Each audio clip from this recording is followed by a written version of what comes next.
Good morning, everyone. It is a beautiful morning, and I am so excited about today's class.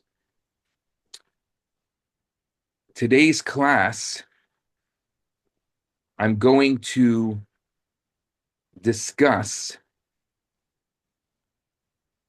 this week's Torah portion, the 10 plagues. A lot of us are quite familiar with the 10 plagues because of the Passover Seder, but I'm going to give you a very different look at the 10 plagues. I want to look at the 10 plagues today through the lens of Kabbalah and through the lens of the Sefirot. But before I start that, I want to start with a story that leads into our discussion today. A traveler was once stopped by the highway.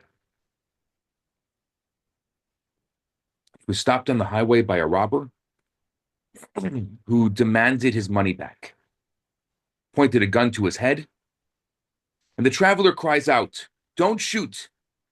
I'll gladly give you my money, but I'm going to ask you for a favor. If if I come home empty-handed, my wife will never believe that I was robbed. She's going to accuse me of having squandered our money on gambling and alcohol, and she's going to beat me mercilessly. Please, please, do me a favor and fire a few bullets through my hat so I can prove to her that I was held up." The robber saw no reason not to comply. He took the money bag, and then he shot the man's hat several times. The traveler says, "Thank you, thank you, thank you so much. But you don't know my wife. You don't know my wife.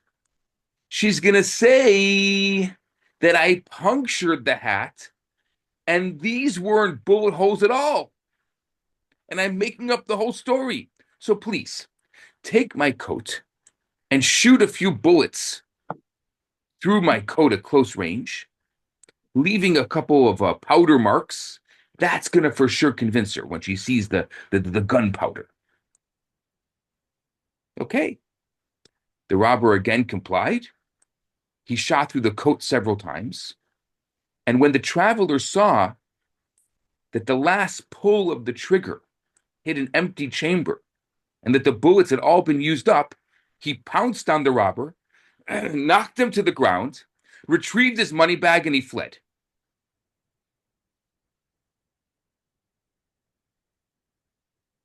This story was told by the famed Hasidic Rebbe, Rabbi Nachman of Breslov.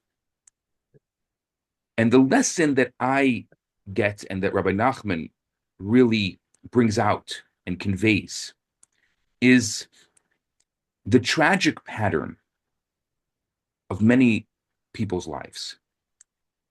He says, we each have a thief. The thief is the negative inclination.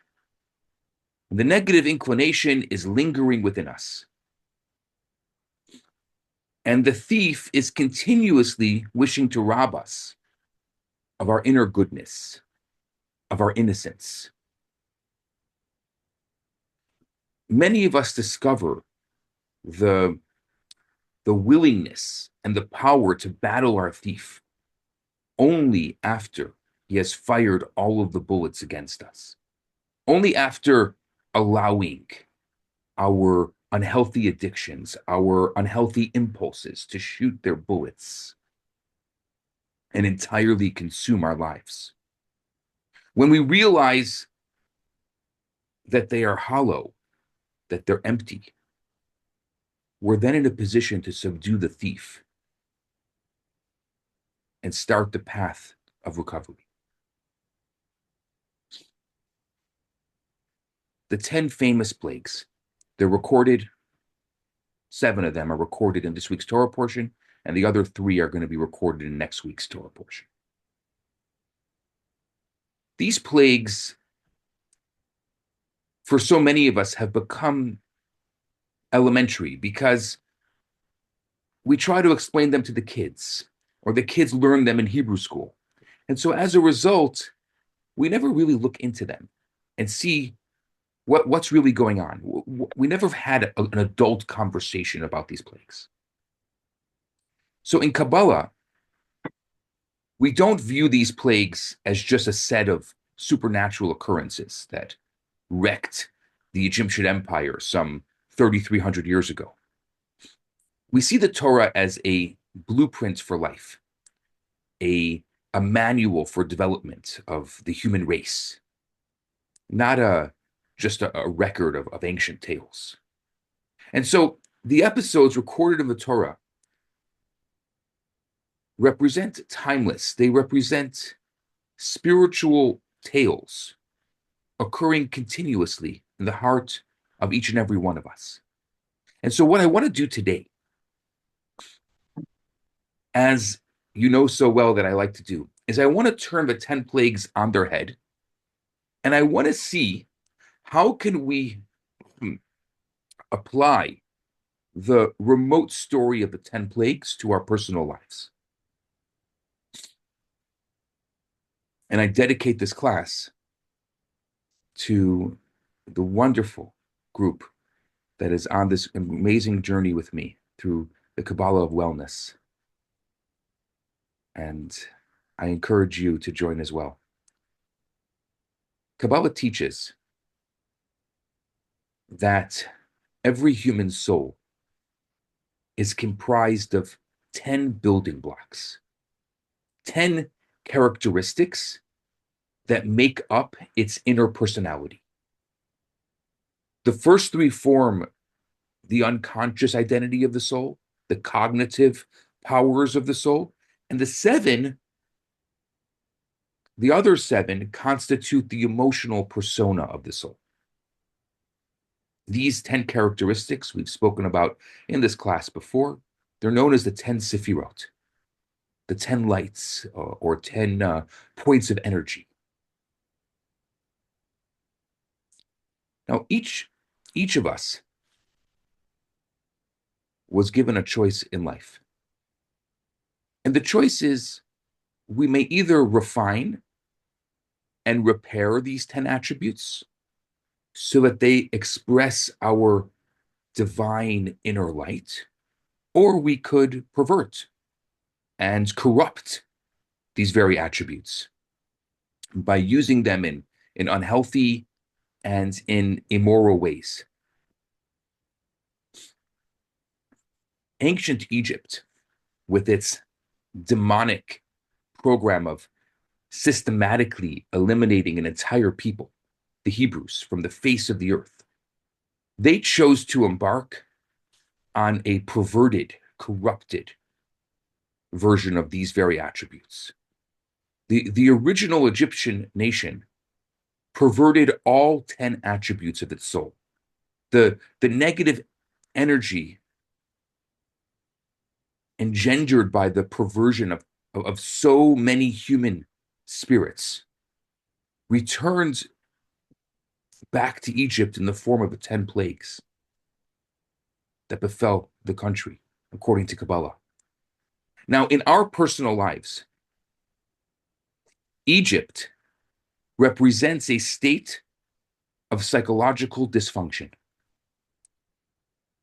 in which one or many of our soul's attributes become distorted and dysfunctional, hindering our ability of true, in Jungian terms, self-actualization or true fulfillment. This is actually indicated in the Hebrew name for Egypt, which is Mitzrayim, which actually can be translated as inhibitions or constraints. When we fail to confront our own demons, our perverted attributes can return to us in the form of psychological plagues. Now, each of the 10 plagues correspond to one of the Sefirot. The way it works is it's actually a bottom up. So for those of you who know the Sefirot, the first plague is the last Sephirah. The second plague is the second to last. And so it's going to be inverse. I'm going to go through the plagues in order, but the Sefirot they kind of work in the opposite direction.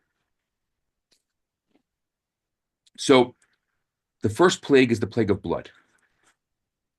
We're going to call this plague destructive confidence. I'll explain. The first plague is in which the Nile River turns into blood. It was a physical symbol of the destructive confidence that became the hallmark of Egypt. The geographical as well as the psychological Egypt. I'm going to look at both of them, both actual Egypt and the Egypt within us. Instead of a constructive confidence that builds spiritual character, that fosters sensitivity to others, Egyptian confidence breeds dominance. It breeds exploitation. When our perception of confidence becomes truly corrupt, it can lead to generating rivers of blood, as the Egyptians did. The Nile River, it embodied the source of Egyptian confidence. It was the source of their livelihood, of their security. The reason why is because little rain falls in Egypt, and the country's agriculture and sustenance are completely dependent on the Nile River. So the ancient Egyptians defied the Nile. The waters of the Nile turning into blood reflected a perverse state of a nation which turns its confidence into blood, using its position of strength, using its position of power to slaughter and butcher countless innocent human beings. Pharaoh, for example, had said to throw all of the baby boys, into the Nile. The way Kabbalah sees it is the river was showing Pharaoh what he did by throwing innocents into the river. The blood rose to the top, showing him, you, the blood is in your hands, it's on your hands.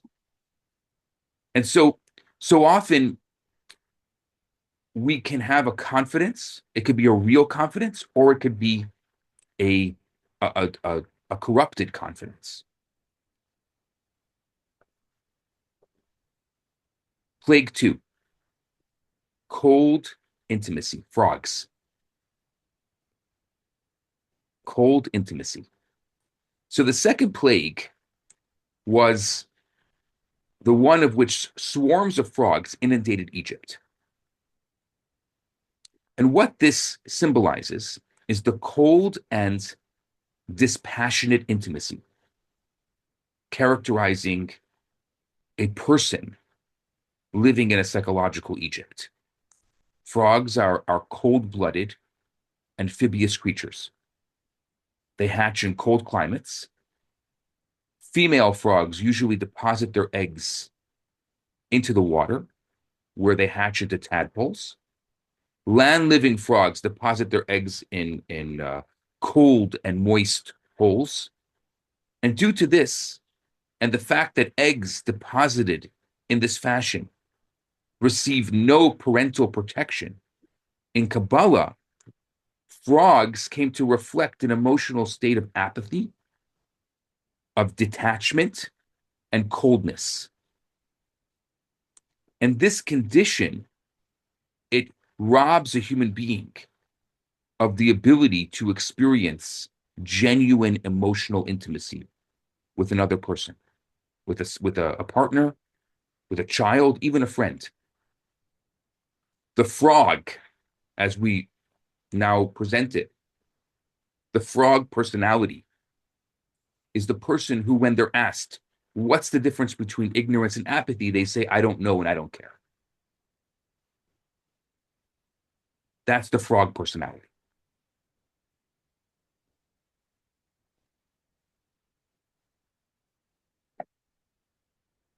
Exactly. Exactly. It's an oxymoron. How can you be cold and intimate? Exactly. Now the third plague, the plague of lice. I'm going to call this one unhealthy submission. The third plague, in which the dust of Egypt turned into lice, reflects the symptoms of unhealthy submission. The attribute of submission, like all attributes of the soul, may either be productive or destructive. To forever remain a humble student of life's lessons is one of the noblest character traits that an individual can possess. The ability to surrender our ego to a higher truth is the foundation for all spiritual growth, as is the capacity to confess to an error or a wrongdoing. We say in the prayer every single day, may my soul be like dust. And that prayer that we say, it expresses our wish that we remain humble in the presence of life's mysteries. This is what we call in Kabbalah a healthy humility. It's a healthy submission. It's a healthy hod, if you know the Sephirah of submission. Destructive Egyptian submission is a humility that crushes the spirit and dulls its zest for life. It's a type of submission where a person thinks of themselves as worthless. A person says, I don't matter. The perception of the self as useless dust develops into lice. What is lice? It demoralizes. It debases life. Like lice, this type of humility sucks out a person's blood, depriving them of the vitality of their energy flow.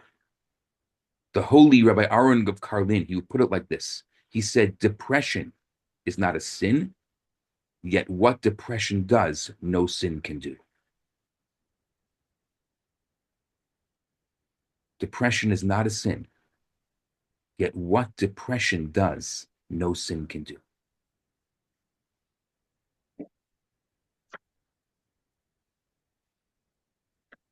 Let's go to the fourth plague, devouring beasts.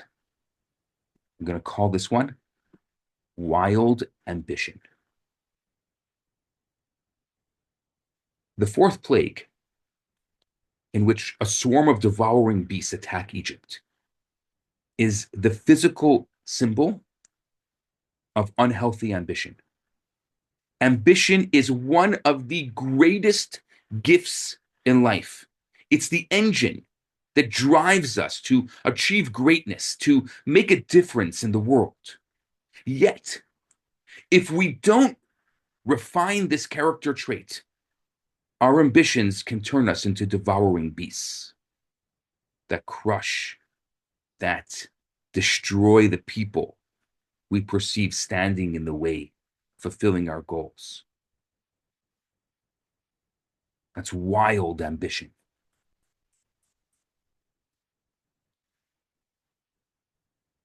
If you take a look, I'm going to make this a little easier for you. I just put all of them then I made just I'm sending you my notes that I'm looking at. So that way you can take a look at this. Maybe this is going to help you see the connection with the Sefirot. Let's go to 5.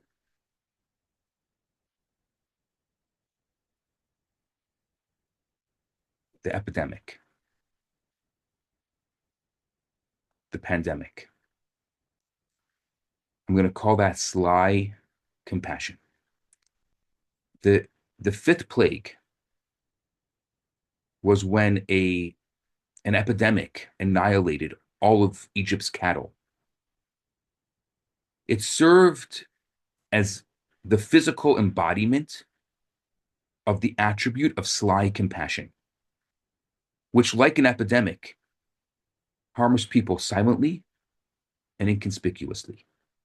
Now, what's compassion? Kabbalah says that compassion is more powerful and enduring than love.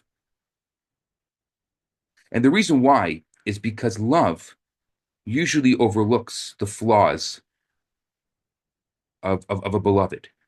So when flaws do emerge, they can weaken the love. Maybe they can even destroy the love. Compassion, what it does is it takes into consideration all the flaws of the individual and extends a helping heart and a helping hand regardless. That's why perhaps the secret of long lasting love is not love, but compassion. Now, moral compassion. Moral compassion, according to Kabbalah, is the ability of a soul to experience the pain and the needs of another.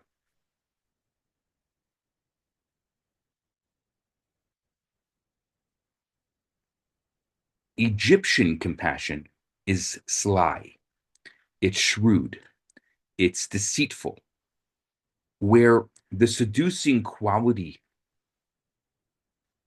of compassion is used to exploit other people's weakness. They're not really compassionate. They're just exploiting weaknesses for selfish purposes, for destructive goals. So when you use compassion in a well-finessed manner, it inflicts damage on a person, just like an epidemic, in a silent, deadly way. That's sly compassion.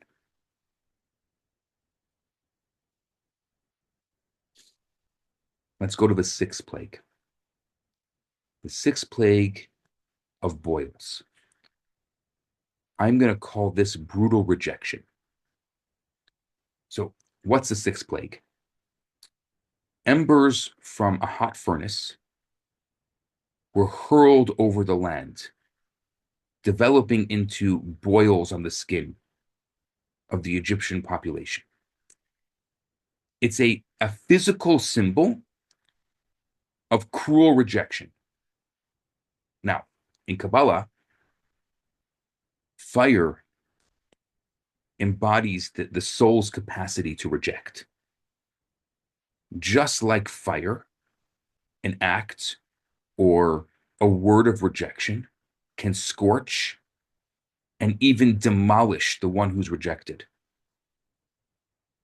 Actually, just for fun, if you're following me here, the additional connection between fire and rejection actually is in the fact that fire surges upwards, moving away from the earth.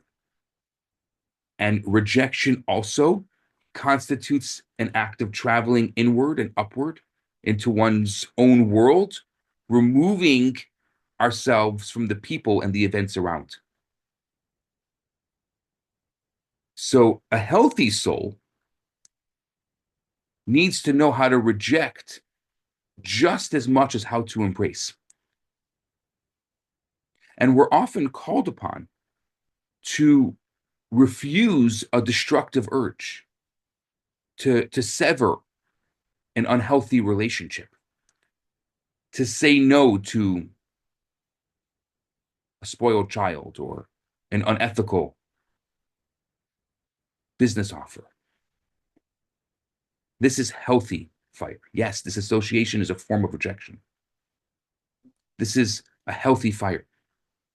It's a fire that destroys the negative in order to build the positive. When our inner capacity for rejection turns into bitterness, when it turns into hate, when it turns into cruelty, the embers of our soul become a destructive force. Like boils, they infect our lives and the lives of the people around us. That's why boundaries, as so many of us who are kind-hearted, loving people have a hard time with. That's why boundaries are so important.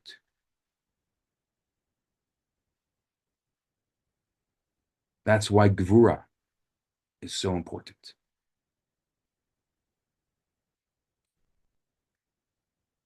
Now let's go to the seventh plague.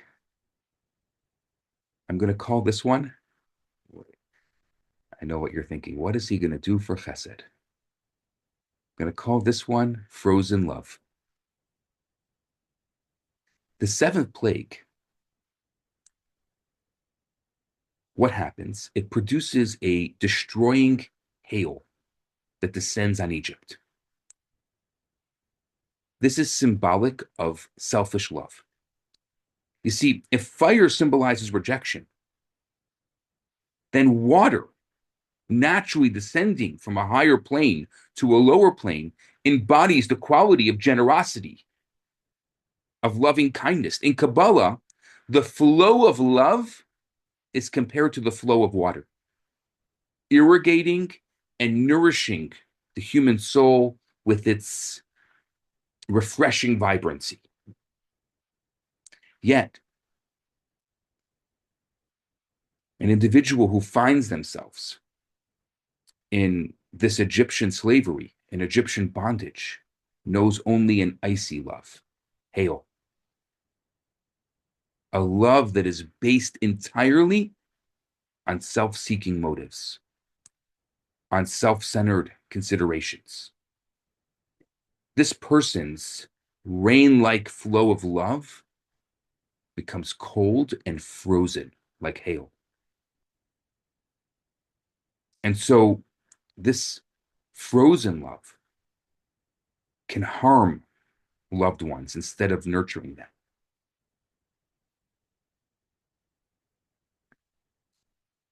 Now we're going to move out of the 7 emotional sefirot and go into the 3 intellectual sefirot.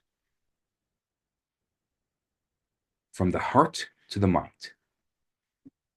Now, I think that it's no coincidence that the first 7 plagues are recorded in one portion this week, and the final 3 plagues are going to be recorded in next week's Torah portion. Right? So the first 7 plagues are blood, frogs, lice, devouring beasts, epidemic, boils, and hail. And what are those? Those are reflected, as we just spoke about, in the Egyptian perversion of the 7 emotions, which are confidence, bonding, submission, ambition, compassion, rejection, and love. Now, the last 3 plagues, which are going to be recorded next week, locust, darkness, and the death of the firstborn, they represent, if I can be so bold to say this, a more severe corruption, a corruption of the intellectual faculties, of the superconscious dimension of the Egyptian soul. When our emotions and our instincts are impaired, the sane and objective mind offers a hope for healing. But when the mind starts playing ugly games, the path toward recovery becomes painstakingly challenging. I'm going to explain it in each of the plagues. Let's start with locust. I'm going to call locust perverted intelligence. The 8th plague, in which invading locusts left no greenery in its path, they serve as a symbol of the destructive consequences of a corrupted mind. The ability of intellectual inquiry and scrutiny remains the singular, most precious gift to the human race. It allows us to explore the universe, improve our lives, and discover the higher moral calling of the human family. But the very same power can serve as a tool to rationalize every single evil practiced under the face of the sun, to even justify every destructive lifestyle, every destructive habit, like the locusts that consumed all of the existing plants in Egypt, leaving in its wake barren soil. The corrupt mind has the same ability to uproot every existing moral structure established sacred foundation, leaving in its wake a desolate society bereft of spiritual values, bereft of absolute principles. This is the tragedy of Egyptian-like intellectualism, where a person can become so open-minded that their brain falls out.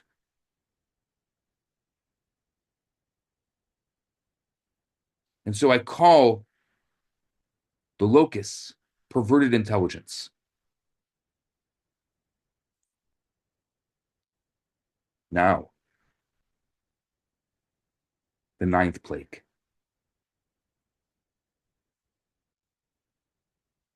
Darkness. I'm going to call darkness a locked mind. Darkness, what happens? A thick darkness envelops all of Egypt.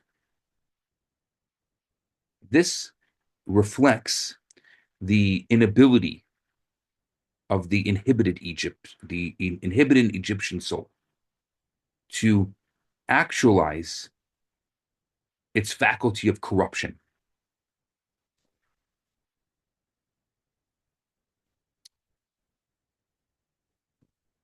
Chachma. What is Chachma? What is conception? The power of conception is the ability of the mind to conceive a new and original idea that had been previously inaccessible. That's what Chachma is. How? How can the mind grasp something that was inaccessible before? By the mind keenly realizing its limitations, its borders, by suspending its intellectual ego and opening itself up to a higher light, the previously inaccessible truth can emerge to illuminate the newly created vacuum. When we're arrogant, when we're smug, we deprive our mind of the ability to experience illumination. And it forces us to remain in darkness, to remain in a thick darkness, constricted forever to a narrow vision of life. So darkness to me becomes the locked mind, not seeing that there is so much potential. There are so many things that are literally living. They're right in the ether, right above us, that the Chachma wants to bring into our minds, wants to understand. Yet it's so difficult because the mind is locked. And then I go to the 10th plague. The 10th plague,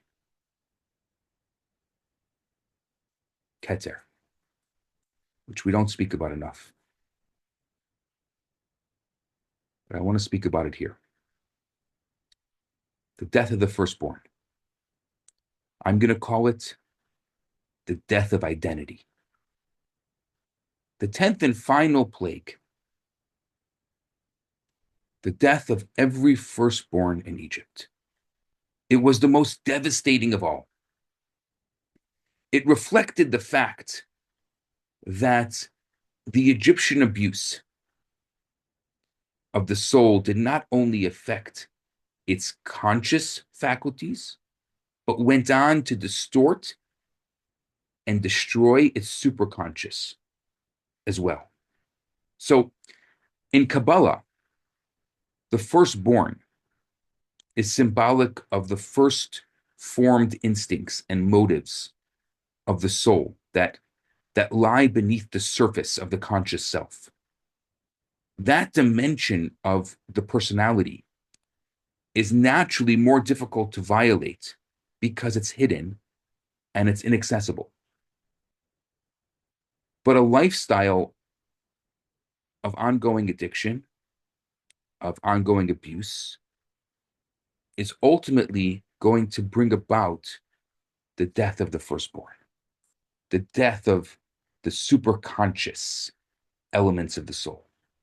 This was, so to speak, using our story from the beginning of today's discussion, this was the final bullet that put an end to the vicious cycle of Egyptian addiction, of Egyptian abuse. The Jewish people, the Hebrews, the Israelites were set free, and they were well on their way to receive the Ten Commandments. What are the Ten Commandments? You ready for this? The Ten Commandments, they correspond to the 10 plagues. Just like the 10 plagues reflect the perversion of the 10 faculties of the soul, the 10 Commandments represent the path of spiritual healing in each of these 10 faculties. And they allow all 10 of them to express the harmony and splendor of our divine essence.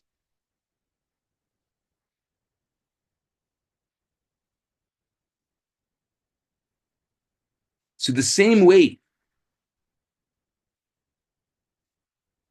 the 10 plagues are 10 ways to corrupt a life, the 10 commandments become 10 ways to build a life, to create a moral and ethical society. So to appreciate the 10 commandments in their wholesomeness, we have to first look at the corruption of the 10 plagues and what they did.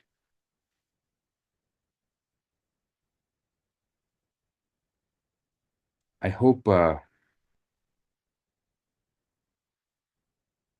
you appreciated this. For those of you who are taking the Kabbalah of Wellness, what I'm going to do for you is I'm going to put together a little workbook so that you have it actually like visually set out for you. And I'm also going to source all of the different ideas and where they come from. So you can actually go in, if you want to go through some of the source material and see where this all comes from. And if you can, I mean, there's so much more here. I just gave you an overview, but there's so much more to explore. And I think that it serves us well if we want to do a deep dive to explore this and to really truly understand. And really my goal was to show you the connection, and also for you to see the connection in your own life if there's any of these plagues that are plagues that plague you, and only that's between you and God. And then as a result, to then look at them as metaphors for your life. And of course, the great joy of it is now when you spill the wine at the Passover Seder, it's going to be an entirely different thing, because what you do when you spill the wine is you let go. You're releasing those elements that are blocking you, that are holding you. And so maybe, it's different. People have different traditions of taking the pinky and doing it like this. In my tradition, I actually take the cup and I pour, I spill. And the idea of that is the cup represents my vessel. And in order to make way for something new, we need to let go of the old. We have to empty the vessel. As long as the vessel is filled with junk, we can't allow for the new goodness to come in. And so we need to let go. We have to empty the vessel. And then we can allow the Ten Commandments, the good moral and ethical values.